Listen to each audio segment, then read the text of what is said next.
সন্তান যদি তৃপ্তি করে ভাত খেয়ে নেয় তাহলে এর মতো শান্তি মনে হয় পৃথিবীর কোনো মায়ের আর নেই। আর সন্তানকে খাওয়াতে পারলেই সবচেয়ে বড় শান্তি মায়েদের। বিশেষ করে যারা মা হয়েছেন তারা তো অবশ্যই বোঝেন। তো আমার সন্তানের পছন্দের একটা রেসিপি করব। শুরুতেই আমি চুলায় একটা প্যান বসিয়ে দিয়েছি আর এখানে আমি অল্প পরিমাণে তেল দিয়েছি। যেহেতু পাঙ্গাস মাছ রান্না করব আর পেটের অংশ থেকে কিন্তু তেল বেশি ছাড়ে আর পাঙ্গাস মাছের তেলটা একটু কমই লাগে। তো শুরুতেই আমি পাঙ্গাস মাছটাকে লবণ হলুদ এবং মরিচের গুঁড়ো দিয়ে একটুখানি মেখে রেখেছিলাম। তার আগে কিন্তু লেবু পানি দিয়ে এবং লবণ দিয়ে খুব ভালো করে পরিষ্কার করে নিয়েছি। তো নেওয়ার পর পানি ঝরিয়ে মাছগুলোকে ম্যারিনেট করে কিছুক্ষণ রেখেছিলাম 10 মিনিটের মতো। তারপর মাছগুলোকে আমি এপাশ ওপাশ করে ভেজে নিলাম। খুব বেশি একবারে কড়া করে ভেজে নেইনি, হালকা ভেজে কিন্তু মাছগুলোকে নামিয়ে নিলাম, যেহেতু এগুলোকে আমি একটু ঝোল টাইপের করে রান্না করব। আপনারা চাইলে কড়া টাইপের করেও ভেজে রান্না করতে পারেন। তারপর এখানে দিয়ে দিচ্ছি বড় সাইজের 2টো পেঁয়াজ কুচি। খুব বেশি পেঁয়াজ অ্যাড করব না, যেহেতু আমি আমার বাচ্চাকে খাওয়াবো আর আমার বাচ্চার পাঙ্গাস মাছ অনেক ফেভারিট। সো যাই হোক, পেঁয়াজটাকে তেলের সাথে বেশ কিছুক্ষণ একটু ভেজে নিয়ে পেঁয়াজটার কালার যখন একটু গোল্ডেন হয়ে আসবে সামান্য একটু, ঠিক সে পর্যায়ে এখানে আমি আদা রসুন বাটা দিয়ে দিচ্ছি। আদা রসুন বাটাটা দেওয়ার পর আবারও একটুখানি নেড়েচেড়ে মিক্স করে নিচ্ছি। তারপর এখানে আমি হলুদের গুঁড়ো, মরিচের গুঁড়ো এবং কাঁচামরিচ তিনটায় দিয়ে সামান্য একটু নেড়েচেড়েই পানি দিয়ে দিচ্ছি, সাথে সাথে যাতে মশলাটা পুড়ে না যায়।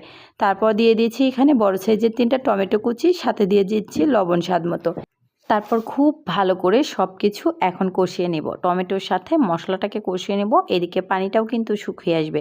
যাই হোক, বিভিন্নভাবেই কিন্তু পাঙ্গাস মাছের রেসিপিটা করা যায়, আমিও করে থাকি। সো এই টমেটো দিয়ে এভাবে রেসিপিটা বানিয়ে নিলেও কিন্তু দারুণ হয়। আজকের রেসিপিটা কিন্তু আমি ভুনা করব না, পাতলা ঝোল রান্না করব। আর আমার ছেলের বললাম না পাঙ্গাস মাছ অনেক পছন্দের, আমার হাজব্যান্ডও পছন্দ করে পাঙ্গাস মাছটা।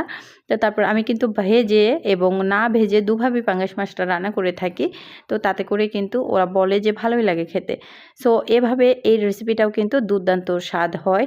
সো মশলাটা যখন খুব ভালো করে কষিয়ে নিয়েছি, তারপর এখানে আমি ভাজা মাছগুলো অ্যাড করে দিয়েছি। এবার মাছের সাথে আবার বেশ কিছুক্ষণ নেড়েচেড়ে কষিয়ে নিব। যেহেতু টমেটো অ্যাড করেছি, সহজে কিন্তু পানিটা শুকিয়ে আসবে না, টমেটো থেকে কিন্তু অনেক পানি ছাড়ে। সো যাই হোক, বেশ কিছুক্ষণ এভাবে নেড়েচেড়ে কষিয়ে নিব। কষিয়ে নেওয়া হয়ে গেলে আমি এখানে পানি অ্যাড করে দিব। রেসিপিটা যদি ভালো লাগে তাহলে ইউটিউব, ফেসবুক যেখান থেকে দেখেন না কেন আমার পরিবারে যুক্ত হয়ে যাবেন। সম্পূর্ণ রেসিপি দেখার পর ভালো লেগে থাকলে অবশ্যই একটা হলেও লাইক, কমেন্টস অথবা শেয়ার করে দিবেন। তো কথা বলতে বলতে কিন্তু খুব ভালো করে কষিয়ে নিয়েছি। এবার আমি পর্যাপ্ত পরিমাণে পানি দিয়ে দিয়েছি। এখানে আমি 2.5 কাপের মতো পানি দিয়েছি। যেহেতু মাছটাকে আমি ঝোল রাখবো, ঝোল রেখে রান্না করব, আজকে ভুনা টাইপের করে রান্না করব না। সো যাই হোক, মাছটাকে ঝোল দেওয়ার পর কিছুক্ষণ জাল করে নিয়েছি। তারপর লাস্ট পর্যায়ে একটু ধনিয়া পাতা অ্যাড করে দিচ্ছি। তবে আপনারা চাইলে না ভাজা জিরের গুঁড়োটাও এখানে অ্যাড করতে পারেন, তাতে করেও কিন্তু, যেহেতু পাঙ্গাস মাছ, ভাজা জিরের গুঁড়োটা অ্যাড করলেও ভালো লাগে। সো যাই হোক, একবার হলেও রেসিপিটা ট্রাই করে দেখতে পারেন, আপনার বাচ্চা অনেক পছন্দ করে খেয়ে নেবে। আল্লাহ হাফেজ।